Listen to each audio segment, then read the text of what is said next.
கர்த்தருடைய நாமத்திற்கு மகிமை உண்டாகட்டும். கர்த்தர் ஒவ்வொரு நாளும் நம்முடைய ஊழியத்திலே, நம்முடைய வாழ்க்கையிலே அவர் புதிய காரியத்தை செய்கிறார். எத்தனை பேர் ஆமென் சொல்ல முடியும்? பக்கத்துல கைகளை கொடுத்து சொல்லுங்க, கர்த்தர் உங்கள் வாழ்க்கையில புதிய காரியத்தை செய்கிறார். அல்லேலூயா, ஆமென். நீங்க விசுவாசிக்கிறீங்களோ விசுவாசிக்கலையோ, ஆண்டவர் இன்றைக்கு ஒரு புதிய காரியத்தை உங்களுக்கு செய்வார். ஹல்லேலூயா, கர்த்தருக்கு ஸ்தோத்திரம். கர்த்தர் நம்ம மத்தியிலே பெரிய காரியங்களை செய்ய அவர் போதுமானவராய் இருக்கிறார். தேவாதி தேவனை ஆராதிக்கும்படியாகவும், பரிசுத்த மனமகிழ்ச்சியின் ஓய்வு நாள் ஆராதனைக்காக ஆமென் கர்த்தரை துதிக்கும்படியாக, ஆண்டவரை ஆராதிக்கும்படியாய் ஒருமனப்பட்டு கூடி வந்திருக்கிற சபையார் யாவருக்கும் அருள்நாதர் இயேசு கிறிஸ்துவின் நாமத்தினாலே அன்பின் வாழ்த்துதலை தெரிவித்துக் கொள்ளுகிறேன். உங்கள் யாவருக்கும் கிருபையும் சமாதானமும் உண்டாவதாக. பக்கத்துல கைகளை கொடுத்து சொல்லுங்க, உங்கள் யாவருக்கும் கிருபையும் சமாதானமும் உண்டாவதாக. கர்த்தருக்கு ஸ்தோத்திரம். கர்த்தருடைய பெரிதான கிருபையினாலும் பரிசுத்த ஆவியானுடைய வழி நடத்துதலோடும் வசனத்தின் ஆதாரத்தோடு கூட நாம் மலை பிரசங்கத்தை குறித்து தியானித்து வருகிறதற்கு கர்த்தர் உதவி செய்கிறார். இந்த நாளிலும் அதனுடைய தொடர்ச்சியை ஆமென் நாம் கரெக்டான நேரத்திற்குள்ள தியானிக்க கர்த்தர் நமக்கு உதவி செய்வாராக. அதற்கு ஆதாரமாய் எடுத்து வாசிக்கலாம். மத்தேயு 5வது அதிகாரம் 15வது வசனத்தை ஒருவர் வாசிக்க நாம் யாவரும் கேட்கலாம். விளக்கை கொளுத்தி மரக்காலால் மூடி வைக்காமல் விளக்கு தண்டின் மேல் வைப்பார்கள். அப்பொழுது அது வீட்டில் உள்ள யாவருக்கும் வெளிச்சம் கொடுக்கும். அல்லேலூயா. கர்த்தருடைய ஆவியானவர் நம்மோடு கூட அவர் இடைப்படுகிற நல்ல தகப்பனாய் இருக்கிறார். வாசிக்கப்பட்டதான வசனத்துல விளக்கை கொளுத்தி மரக்காலால் மூடி வைக்காமல் அதை எங்க வைப்பார்களாம்? விளக்கு தண்டின் மேல் வைப்பார்கள். ஆமென். கர்த்தருடைய பார்வையிலே நீங்களும் நானும் இந்த உலகத்திற்கு எப்படி இருக்கிறோம் என்று சொன்னால், மத்தேயு 5வது அதிகாரம் 14வது வசனத்தின்படி நாம் இந்த உலகத்திற்கு வெளிச்சமாய் இருக்கிறோம்.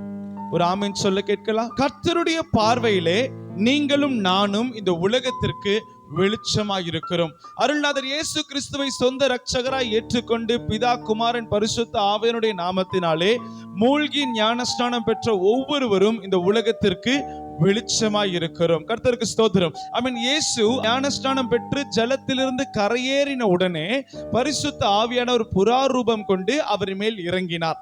அவர் எப்பொழுது இறங்கினாரோ அப்பொழுதிலிருந்து பரிசுத்த ஆவியானவர் அவருக்குள் வாசம் பண்ண ஆரம்பித்து விட்டார். ஒரு ஆமென் சொல்லுங்க பார்க்கலாம். அல்லேலூயா. அப்போ ஆண்டவர் இந்த உலகத்திற்கு அவர் வெளிச்சமாய் இருக்கிறார். அவருடைய பிள்ளைகளாக நீங்களும் நானும் இந்த உலகத்திற்கு எப்படி இருக்கிறோம்? வெளிச்சமாய் இருக்கிறோம். கர்த்தருக்கு ஸ்தோத்திரம். வாசிக்கப்பட்டதான இந்த வசனத்துல 15வது வசனத்துல விளக்கை கொளுத்தி அப்படிங்கிற ஒரு வார்த்தையை நம்ம பார்க்கிறோம். விளக்கு எப்பொழுது கொளுத்தப்படும்? சொல்லுங்க பார்க்கலாம். விளக்கு எப்பொழுது கொளுத்தப்படும்? இருள் நிறைந்த ஒரு பகுதியை வெளிச்சத்திற்குள்ளாய் அழைத்து கொண்டு வருகிறதற்காக, அந்த இருளை நீக்குகிறதற்காக நம்ம என்ன செய்வோம்? வெளிச்சம் உண்டாக்கும்படியாக விளக்கை நம்ம கொளுத்துவோம். அப்ப என்ன அர்த்தம்? இந்த உலகத்துல அநேக மக்கள் இருளிலே வாழ்ந்து கொண்டு வருகிறார்கள். அந்த இருளிலே வாழ்ந்து கொண்டிருக்கிற மக்கள் வெளிச்சத்தை பார்க்கிறதற்காக, அவன் வெளிச்சத்தின் பிள்ளைகளாய் அவர்கள் மாறுகிறதற்காக ஒளியாய் கொடுக்கப்பட்டவர்கள் தான் நீங்களும் நானும். ஒரு ஆமென் சொல்ல கேட்கலாமா? ஹல்லேலூயா. அப்ப முதலாவது விளக்கை கொளுத்துகிறது இருளை போக்குகிறதற்கான ஒரு காரியம். எந்தெந்த இடத்துலலாம் இருள் இருக்கோ அந்தந்த இடத்துலலாம் விளக்கை கொளுத்துவாங்க. கர்த்தருக்கு ஸ்தோத்திரம். ஆமென். இந்த நவம்பர் டிசம்பர் மாசத்துலலாம் வழக்கமா நம்முடைய சென்னையில ஒரு புயல் வரும். புயல் வந்துட்டுனா டிஃபால்ட்டா ஒரு 3 நாள் கரண்ட் ஆஃப் பண்ணுவாங்க. எத்தனை பேர் இதெல்லாம் நீங்க வாழ்க்கையில ஃபேஸ் பண்ணி இருக்கிறீங்க? இதெல்லாம் கடந்துதான் ஒவ்வொரு வருஷமா வரும். ஐ மீன், பொங்கல் வர்றது போல, தீபாவளி வர்றது போல, கிறிஸ்துமஸ் வர்றது போல வருஷத்துக்கு 3 நாள் கரண்ட் என்ன பண்றாங்க? கர்த்தருக்கு ஸ்தோத்திரம். அப்போ அந்த கரண்ட் ஆஃப் பண்ற அந்த நேரத்துல வீடு முழுக்க ராத்திரி எப்படி இருக்கும்? இருட்டா இருக்கும். அந்த இருட்டை போக்குறதுக்காக நம்ம என்ன பண்ணுவோம்? ஐ மீன், கவர்மெண்ட் முன்னாடியே அனௌன்ஸ் பண்ணிடுவாங்க, இதெல்லாம் வாங்கி வச்சுக்கோங்க, மெழுகுவத்தி வாங்கி வச்சுக்கோங்க, டார்ச் லைட் வாங்கி வச்சுக்கோங்க, உணவுக்கான தேவையான பொருட்கள் எல்லாவற்றையும் வாங்கி வச்சுக்கோங்கன்னு அனௌன்ஸ் பண்ண உடனே அந்த நாள் ஐ மீன் சூப்பர் மார்க்கெட் காரங்களுக்கு அவ்வளோ ஒரு கொண்டாட்டமா இருக்கும். ஒரு ஆமீன் சொல்லுங்க பார்க்கலாம். வழக்கமா 25 ரூபான்னு விற்கிற பிரெட் பாக்கெட் அன்னைக்கு தான் 90 ரூபான்னு விற்பான். ஆமா தானே? கர்த்தருக்கு ஸ்தோத்திரம். இதெல்லாம் நம்ம பார்த்து இருக்கிறோம். அப்போ அந்த முதல் நாள் ராத்திரி கரண்டே இல்லை. அந்த நேரத்துல நம்முடைய வீடு முழுக்க இருளா இருக்கு. அந்த இருளா இருக்கிற நேரத்துல நம்ம வீடு தான், நம்ம பழக்கப்பட்ட இடம் தான், நீங்களும் நானும் ஒவ்வொரு நாளும் நடந்து தெரிந்து நம்முடைய வேலைகளை செய்யற ஒரு இடம் தான். ஆனாலும் அந்த இடத்துல ராத்திரி அந்த வெளிச்சம் இல்லாமல் என்ன செய்ய முடியல? சொல்லுங்க, என்ன செய்ய முடியல? நடக்க முடியல. அப்போ நம்ம நடக்கணும்னா முதல்ல எதைத்தான் கொளுத்துகிறோம்? விளக்கை கொளுத்துகிறோம். ஆமா தானே? நான் சொல்றது சரிதானா? பக்கத்துல கைகளை கொடுத்து சொல்லுங்க, இருளாய் இருக்கிற பகுதியில வெளிச்சமாய் விளக்கை கொளுத்துவார்கள். அல்லேலூயா. ரைட். அப்போ விளக்கை கொளுத்தி நம்ம எந்த இடத்துல வைப்போம் தெரியுமா? வீட்டுல உயரமான ஒரு இடத்துல வைப்போம். கர்த்தருக்கு ஸ்தோத்திரம். ஒரு விளக்க கொளுத்திட்டாங்கன்னா, ஒரு மெழுகுவத்தியை கொளுத்திட்டாங்கன்னா, அது பாதுகாப்பான இடத்துல, ஒரு உயர்ந்த இடத்துல வைப்பாங்க. ஏன்னா அந்த ஒரே ஒரு மெழுகுவத்தி அந்த வீடு முழுக்க எதை கொடுக்கும்? வெளிச்சத்தை கொடுக்கும். அல்லேலூயா. இந்த இடத்துல பரிசுத்த ஆவியானவர் அவருடைய வேதத்தின் மூலமாய் நமக்கு தருகிற ஒரு ஆலோசனை என்னன்னா, விளக்கை கொளுத்தி அதை எதனால மூடி வைக்க மாட்டார்களாம்? மரக்காலால் மூடி வைக்க மாட்டார்கள். ஆமா தானே? நீங்க உங்க வீட்டுல கரண்ட் போயிட்டுனா விளக்க கொளுத்திட்டு ஒரு பக்கெட் வச்சு மூடி வைப்பீங்களா? வைப்பீங்களா மாட்டீங்களா? தலையாட்டக்கூடாது, வாயை திறந்து பேசணும். அல்லேலூயா. விளக்க கொளுத்தி என்ன பண்ணுவீங்க? பக்கெட்டுக்கு மேல வைக்கணும். இந்த இடத்துல ஒரு தரப்பினர் இப்படியாய் செய்து கொண்டிருக்கிறாங்க. என்னன்னா, விளக்க கொளுத்துறாங்க. கொளுத்தின விளக்கினுடைய வெளிச்சம் பக்கத்து வீட்டுக்காரனுக்கு போயிடக்கூடாதுன்னு மரக்காலால் மூடி வைக்கிறாங்களாம். ஒரு ஆமீன் சொல்லுங்க பார்க்கலாம். இன்னைக்கு நிறைய பேர் நம்ம என்ன செய்யறோம்னா, நம்ம விளக்க கொளுத்துறோம். அந்த விளக்கினுடைய வெளிச்சம் மற்றவனுக்கு போயிடக்கூடாதுன்னு நம்ம வீட்டு கதவை பூட்டி கொள்ளுகிறோம். அல்லேலூயா. இந்த இடத்துல பாருங்களேன், விளக்கை கொளுத்தி அவற்றை மரக்காலால் மூடி வைக்காமல் என்ன பண்ணணுமா? விளக்குக்கென்று ஒரு தண்டு இருக்கா, அந்த தண்டுக்கு மேல வைக்கணுமாம். ஒரு ஆமீன் சொல்லுங்க. அப்பொழுது அது என்ன செய்யுமாம்? வீட்டில் உள்ள யாவருக்கும் வெளிச்சம் கொடுக்கும். யாவருக்கும் வெளிச்சம் கொடுக்கும். அப்ப நீங்களும் நான் இந்த உலகத்துல எதற்காய் அழைக்கப்பட்டிருக்கிறோம்னா, இருள் நிறைந்த பகுதியில வெளிச்சத்தை கொடுக்கிறவர்களாய் நாம் அழைக்கப்பட்டிருக்கிறோம். அல்லேலூயா. அது மாத்திரமல்ல, மத்தேயு 5:16 இப்படியாய் சொல்லப்பட்டிருக்கிறது, உங்கள் வெளிச்சம் அவர்களுக்கு மத்தியிலே பிரகாசிக்க கடவுது. அதை வாசிங்க பார்க்கலாம். மத்தேயு 5:16. இவ்விதமாய் மனுஷர் உங்கள் நற்கிரியைகளை கண்டு உங்களுடைய நற்கிரியைகளை கண்டு பரலோகத்தில் இருக்கிற உங்கள் பிதாவை மகிமைப்படுத்தும்படி உங்கள் வெளிச்சம் எல்லாரும் சொல்ல கேட்கலாம். அவர்கள் முன்பாக பிரகாசிக்க கடவது. உங்கள் வெளிச்சம் அவர்களுக்கு முன்பாக பிரகாசிக்க கடவது. எல்லாரும் சொல்லுங்க பார்க்கலாம். என்னுடைய வெளிச்சம் அவர்களுக்கு முன்பாக பிரகாசிக்க கடவது. அல்லேலூயா. அப்போ கிறிஸ்துவர்கள் இந்த உலகத்திற்கு நம்ம எப்படி இருக்கிறோம்? கர்த்தருடைய பார்வையில எப்படி இருக்கிறோம்? வெளிச்சமாய் இருக்கிறோம். கர்த்தருடைய பிள்ளைகள் நீங்களும் நானும் ஆண்டவருடைய பார்வையில வெளிச்சமாய் இருக்கிறோம். இருள் நிறைந்த மக்களுக்கு வெளிச்சத்தை கொண்டு வருகிற ஒரு தீபமாய் நீங்களும் நானும் இருக்கிறோம். கர்த்தர் அப்படித்தான் உங்களையும் என்னையும் பார்க்கிறார். ஆனால் ஆண்டவர் இந்த இடத்துல சொல்லுகிறார், உங்களுடைய வெளிச்சம் உங்க வீட்டுக்குள்ள மாத்திரம் அல்ல, அவர்களுக்கு முன்பாக பிரகாசிக்க கடவுது. அந்த அவர்கள் என்று சொல்லப்படுறது யாரை தெரியுமா சொல்றாங்க? ஆண்டவராகிய இயேசு கிறிஸ்துவை சொந்த இரட்சகராய் ஏற்றுக்கொள்ளாத அநேகமாயிரம் மக்கள் நம்முடைய தேசத்திலே வாழ்றார்கள். ஆமா தானே நான் சொல்றது?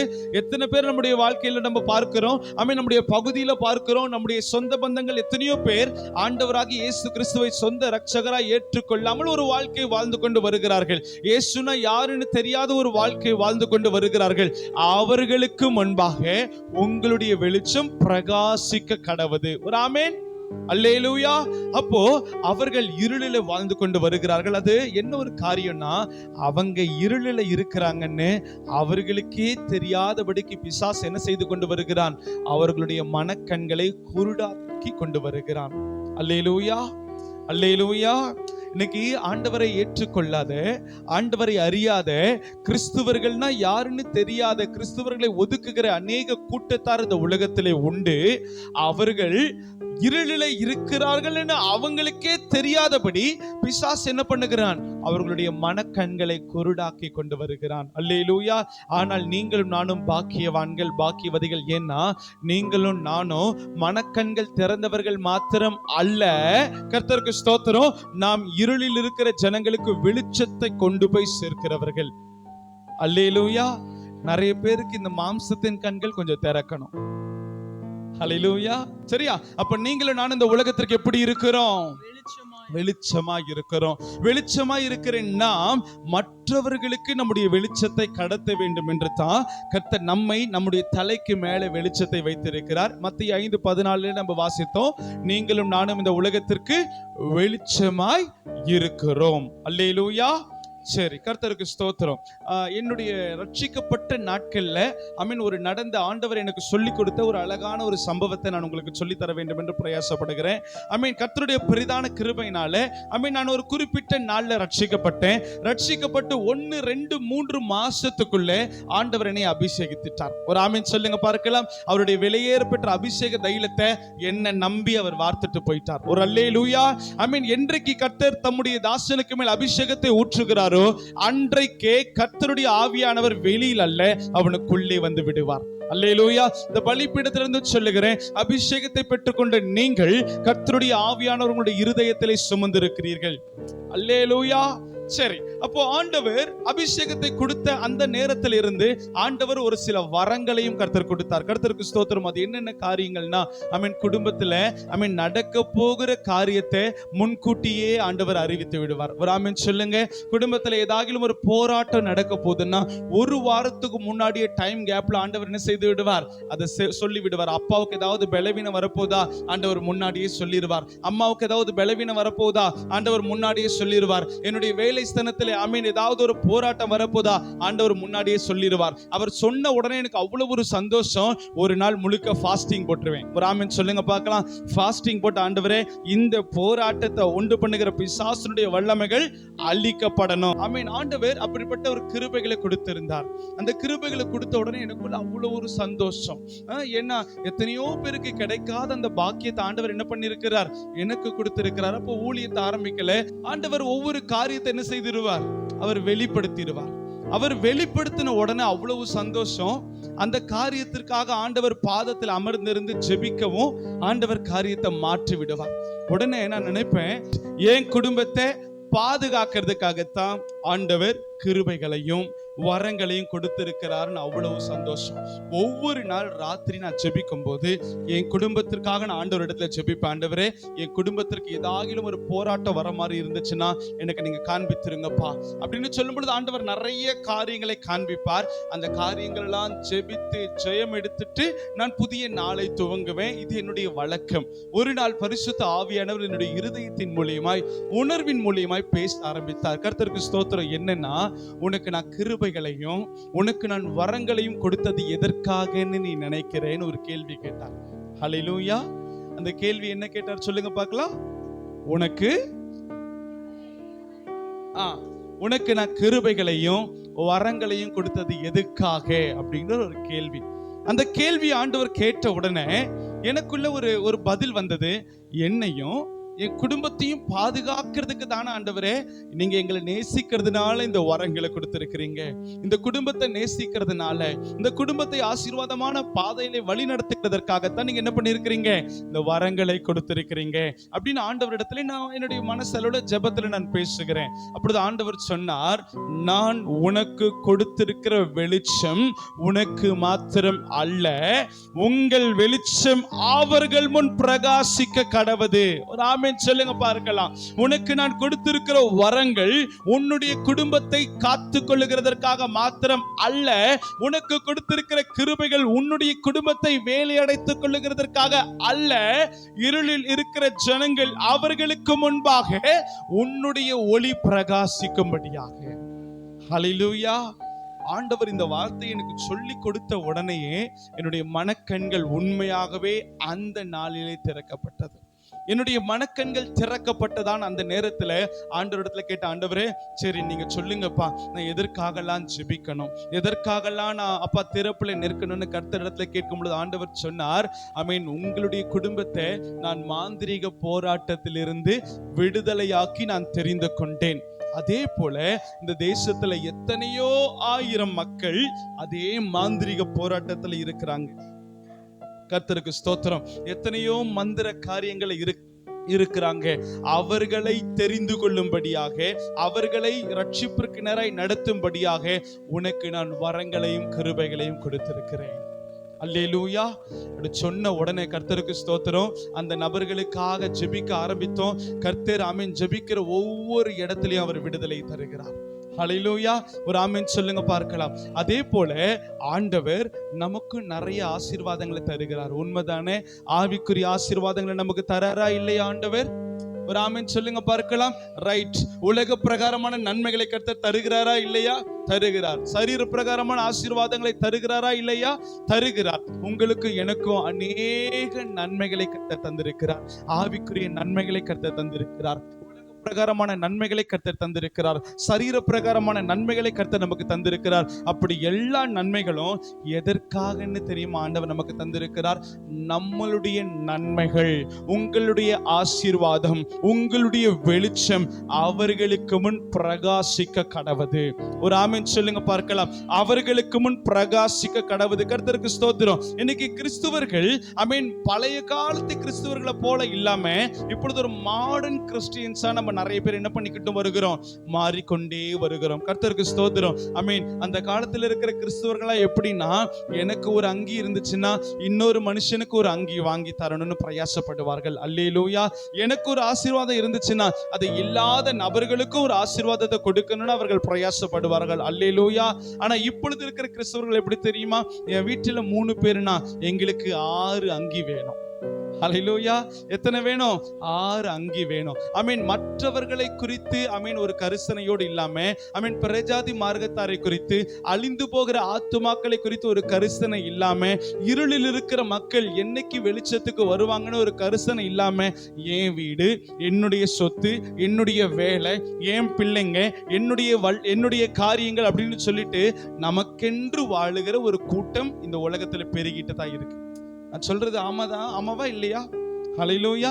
ஒரு காலத்துல கிறிஸ்துவர்கள்னா அவர்களிடத்துல இல்லைன்னாலும் ஒருத்தங்க கேட்டாங்கன்னா அவங்க கிட்ட இருக்கிற காரியத்துல சரிபாதி அளந்து கொடுக்கிற ஒரு தன்மை உடையவர்கள் தான் கிறிஸ்துவர்கள். ஆனா இப்ப இருக்கிறவங்க எப்படிப்பட்டவங்க? ஹல்லேலூயா. ஒரு ஆமென் சொல்லுங்க பார்க்கலாம். இப்ப இருக்கிறவங்க வித்தியாசமான கிறிஸ்தவர்கள். ஆனா ஆண்டவருடைய வேதம் ஒவ்வொரு நூற்றாண்டுக்கும் மாறவே மாறாது. ஆண்டவருடைய வேதம் எப்படிப்பட்டதா இருக்கும்னா, 2000 வருஷத்திற்கு எப்படி ஆண்டவர் வேதத்தை எழுதி கொடுத்தாரோ அதே வேதம் தான் இந்த நிமிஷம் வரைக்கும் நம்முடைய வாழ்க்கையில இருக்கு. ஹல்லேலூயா. நான் சொல்றது சரிதானா?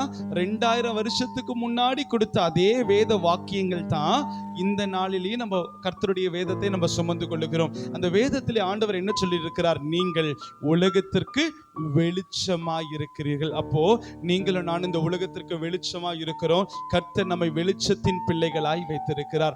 ஆமென். கர்த்தருக்கு ஸ்தோத்திரம். என்னுடைய ஆவிக்குரிய வாழ்க்கையில ஆண்டவர் சொன்னதான அந்த காரியம் என்ன?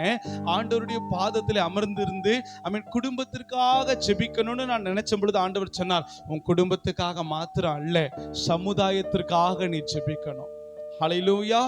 இன்னைக்கு கர்த்தர் நமக்கு அதே போல நிறைய நன்மைகளை தருகிறார், நிறைய ஆசீர்வாதங்களை தருகிறார், நிறைய தேவைகளை சந்தித்து தருகிறார். ஒவ்வொரு மாதமும் நம்முடைய கரங்களிலே சம்பளத்தை ஆண்டவர் தரார். அந்த சம்பளத்தை வச்சு நம்ம என்ன தெரியுமா நினைக்கிறோம்? என்னுடைய குடும்பத்தை நடத்துகிறதற்கு ஆண்டவர் எனக்கு கொடுக்கிற ஒரு ஆசீர்வாதம். ஆண்டவர் ஒவ்வொரு மாசமும் நம்மை ஆசீர்வதிப்பதற்காக ஒரு கணிசமான ஒரு தொகையை தருகிறார். அதே கணிசமான தொகை இல்லாம எத்தனையோ மக்கள் இந்த உலகத்துல இருக்கிறாங்க. ஆமா தானே? கர்த்தருக்கு ஸ்தோத்திரம். அப்போ ஒரு உண்மையான கிறிஸ்துவன் என்ன பண்ணுவான்னா, ஆண்டவர் நமக்கு தருகிற தொகைகள்ல இருந்து, நமக்கு தருகிற ஆசீர்வாதத்திலிருந்து ஒரு சில பங்கை அவர்களுக்கென்று நம்ம என்ன செய்யணுமாம்? பிரித்து ஒதுக்கி வைக்க வேண்டும் என்று கர்த்தர் விரும்புகிறார். ஹல்லேலூயா. ஒவ்வொரு கிறிஸ்துவனுக்கும் ஒரு கால்குலேஷன் ஒவ்வொரு நாளும் தன்னுடைய மைண்ட்ல இருக்கணும். அது என்னன்னா, நம்ம சம்பாதிக்கிறோம்னா அதுக்கு தசம பாகம் அப்படிங்கிற ஒரு வார்த்தை உண்டு. எத்தனை பேர் அந்த வார்த்தையை அறிந்திருக்கிறீங்க? அல்லேலூயா. கர்த்தருக்கு ஸ்தோத்திரம். தசம பாகம்னா என்ன? தசம பாகம்னா என்ன?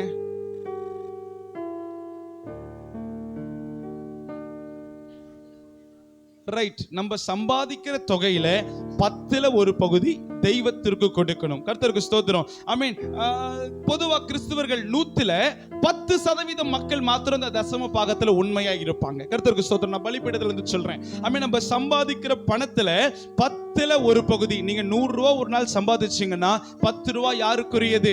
கர்த்தருக்கு உரியது. கர்த்தருக்கு ஸ்தோத்திரம். பேலன்ஸ் 90 ரூபா இருக்கு பாத்தீங்களா, அந்த 90 ரூபா அது யாருக்குரியதுன்னா நமக்கும் நம்முடைய சமுதாயத்திற்கும் உரியது. ஒரு ஆமீன் சொல்லுங்க பார்க்கலாம். இன்னைக்கு நம்ம நினைக்கிறோம் 90% எனக்குரியது நம்ம நினைக்கிறோம். ஆனா அப்படி கிடையாது. 90% நமக்கும் நம்முடைய சமுதாயத்திற்கும் உரியது. பக்கத்துல கைகளை கொடுத்து சொல்லுங்க, 10% கர்த்தருக்குரியது, 90% நமக்கும் நம்முடைய சமுதாயத்திற்கும் உரியது.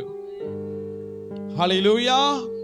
அப்ப நம்ம என்ன செய்யறோம்னா, அந்த 90% எனக்கு, 10% கர்த்தருக்கு. ஐ மீன், ஆண்டவர் எனக்கு தருகிற வெளிச்சம் அது என்னுடைய கூடாரத்துக்குள்ளவே தான் இருக்கணும். அந்த வெளிச்சம் வெளியில போயிடக்கூடாது.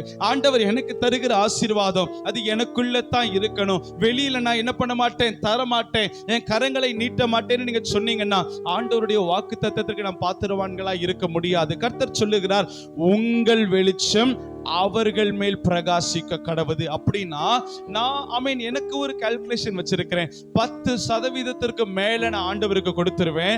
என்னுடைய பேலன்ஸ் இருக்கிற 90%ல 5% பிரஜாதி மார்க்கத்தாருக்கு, பலவீனத்தோடு இருக்கிறவர்களுக்கு, கஷ்டத்தோடு இருக்கிறவர்களுக்கு, இருள் நிறைந்த ஒரு வாழ்க்கையோடு வாழுகிறவர்களுக்கு கொடுக்க ஆண்டவர் உதவி செய்கிறார். ஒரு ஆமீன் சொல்லுங்க பார்க்கலாம். ஒருவேளை இந்த சத்தியம் உங்களுடைய வாழ்க்கையில கொஞ்சம் கசப்புகளை கொடுக்கலாம். ஆனா நான் சொல்றேன், இந்த சத்தியத்தை நீங்கள் உங்களுடைய வாழ்க்கையில நடைமுறையா மாத்திட்டீங்கன்னா உங்களை போல பாக்கியவான் இந்த உலகத்துல இருக்க முடியாது.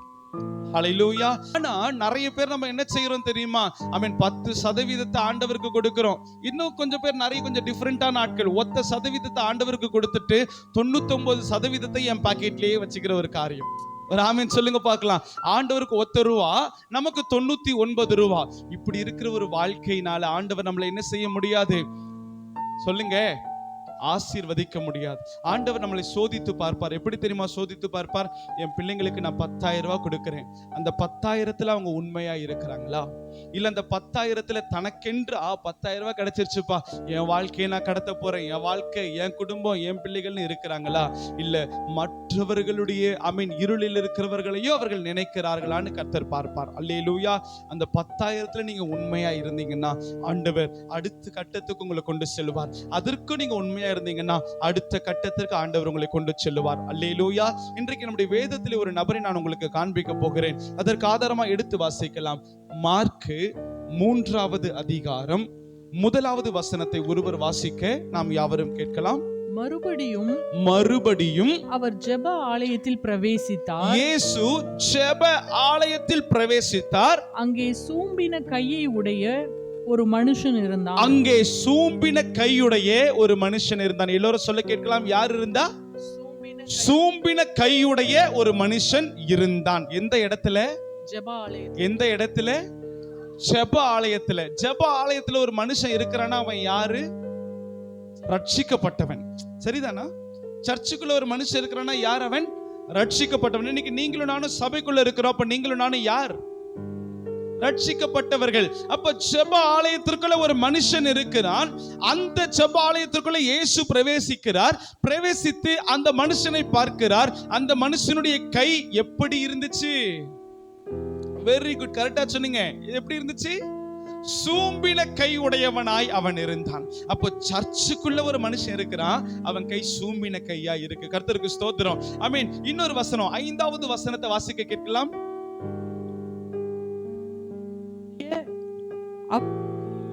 கடினத்தின் நிமித்தம், அவர்களுடைய இருதயத்தின் கடினத்தின் நிமித்தம் அவர் விசனப்பட்டு கோபத்துடனே சுற்றிலும் இருந்தவர்களை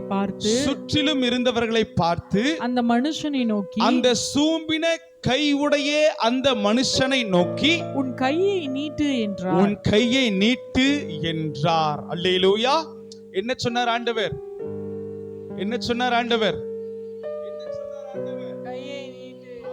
சூம்பின கையுடைய ஒரு மனுஷனை பார்த்து ஆண்டவர் சொன்னார், உன் கையை நீட்டு. அடுத்த வாசி. அவன் நீட்டினான். அவன் நீட்டினா அவன் கை மறு கையை போல சொஸ்தமாயிற்று. மறு கையை போல சொஸ்தமாயிற்று. கரங்களை தட்டி கர்த்தருக்கு நன்றி செலுத்துங்க பார்க்கலாம்.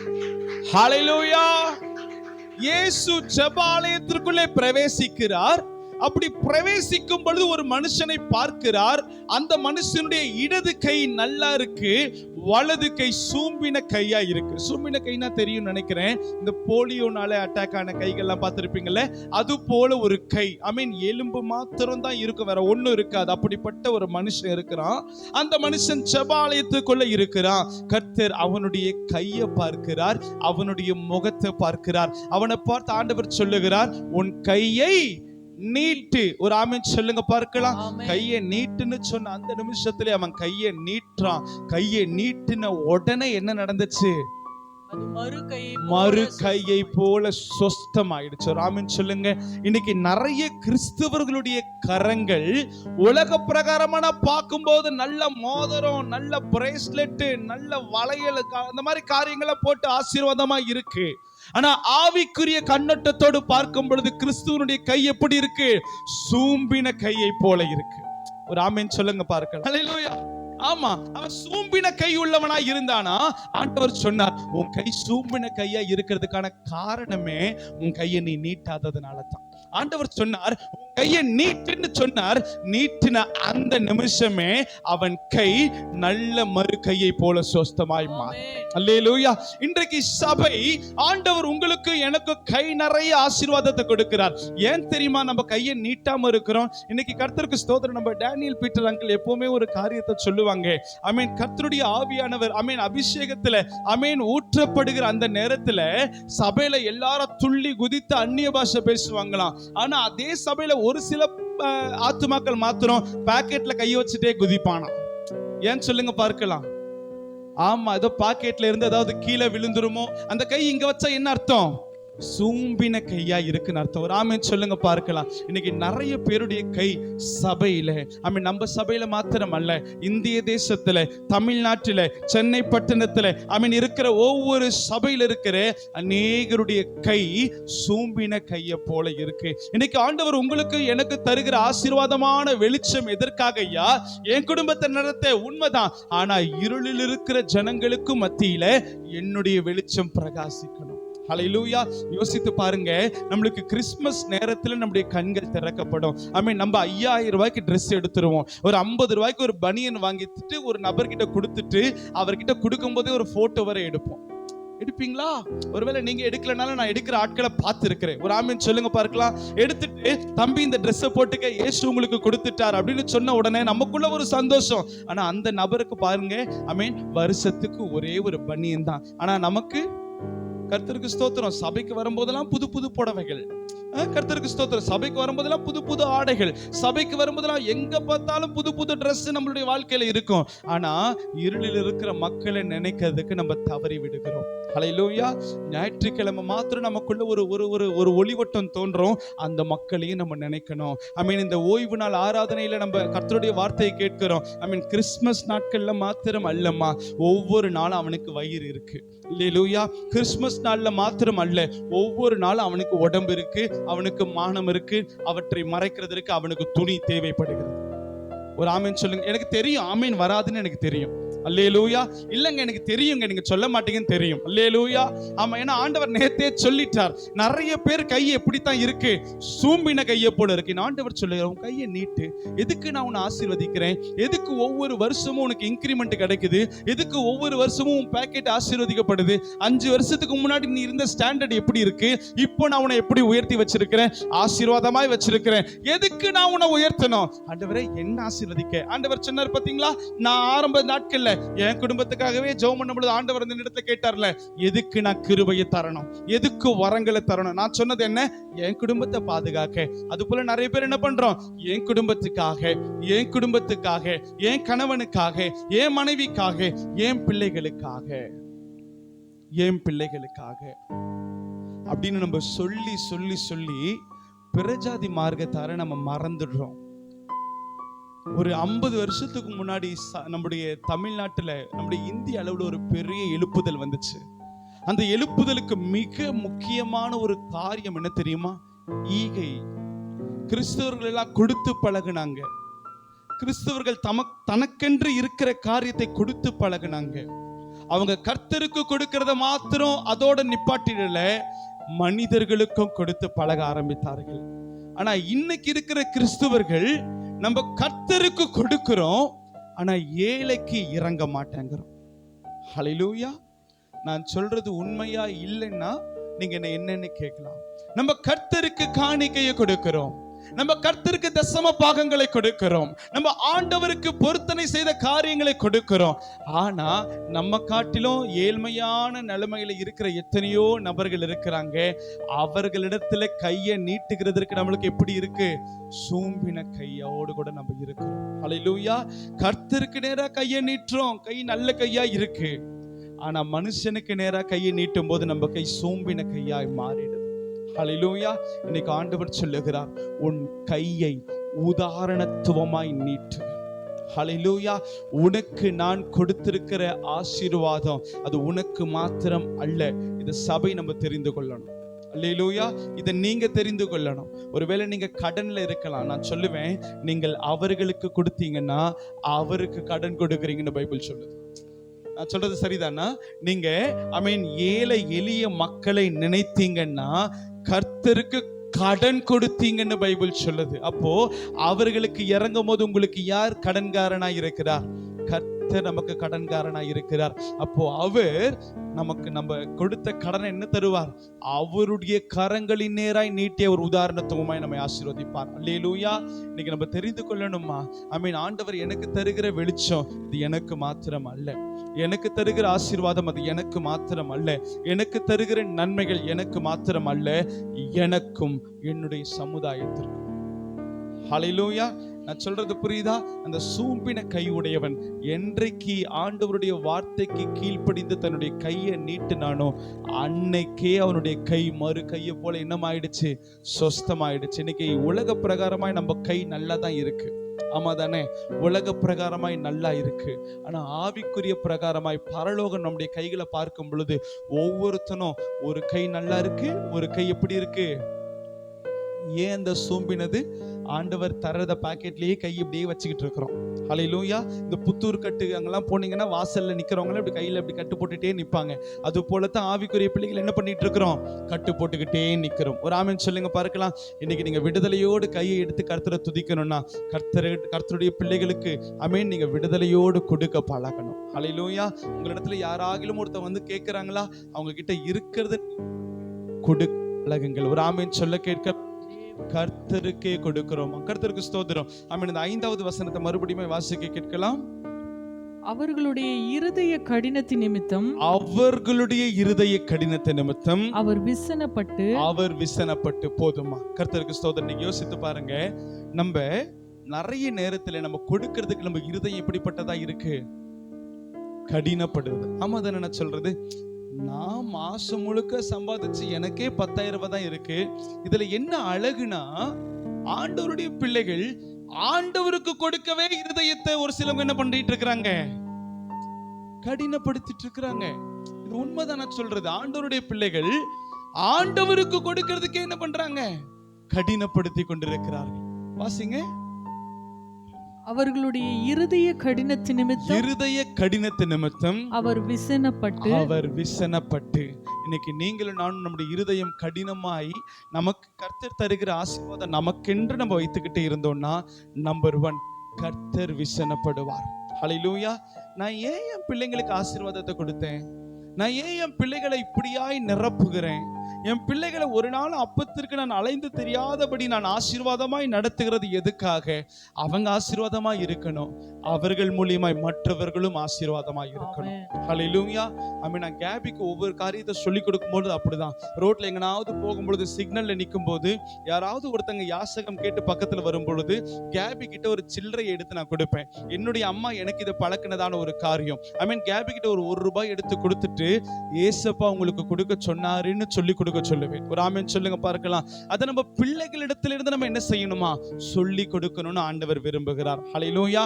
என்ன செய்வீங்களா? அல்லேலூயா. 100 ரூபாய் சம்பாதிக்கிறீங்கன்னா 10 ரூபாய் யாருக்கு தான்? கர்த்தருக்கு. 5 ரூபாய் யாருக்கு? இருளில் இருக்கிற ஜனங்களுக்கு. சொல்லுங்க, பேலன்ஸ் 85 ரூபாய் யாருக்கு? சொல்லுங்க, உங்களுக்கு. ஒரு ஆமீன் சொல்லுங்க. பேலன்ஸ் 85 ரூபாய் உங்களுக்கு. நான் சொல்லுவேன், ஐ மீன் இறைக்கிற கிணறு தான் சுரக்கும் சொல்லுவாங்க பாத்தீங்களா. ஒரு கிணறு நீங்க இறைக்க தான் என்ன பண்ணுமா, அது சுரக்கும். ஐயோ இறைச்சா தண்ணி காலியாயிருமே சொல்லிட்டு இறைக்காம அப்படியே வச்சுட்டீங்கன்னா அந்த தண்ணி கெட்டு போயிடும். அது யாருக்குமே உபயோகப்படாது. ஒரு ஆமீன் சொல்லுங்க பார்க்கலாம். அப்ப ஆண்டவருடைய பிள்ளைகள் உதாரணத்துவமாய் நம்முடைய கரங்களை பிரஜாதி மார்க்கத்தாருக்கு நேராய் நம்ம நீட்டணும். ஒரு ஆமீன். அப்ப நம்முடைய வெளிச்சம் அவர்களுக்கு முன்பாக பிரகாசிக்க வேண்டும் என்று கர்த்தர் விரும்புகிறார். ஹல்லேலூயா. கண்களை மூடி நாம் கர்த்தரை நோக்கி பார்க்கலாம்.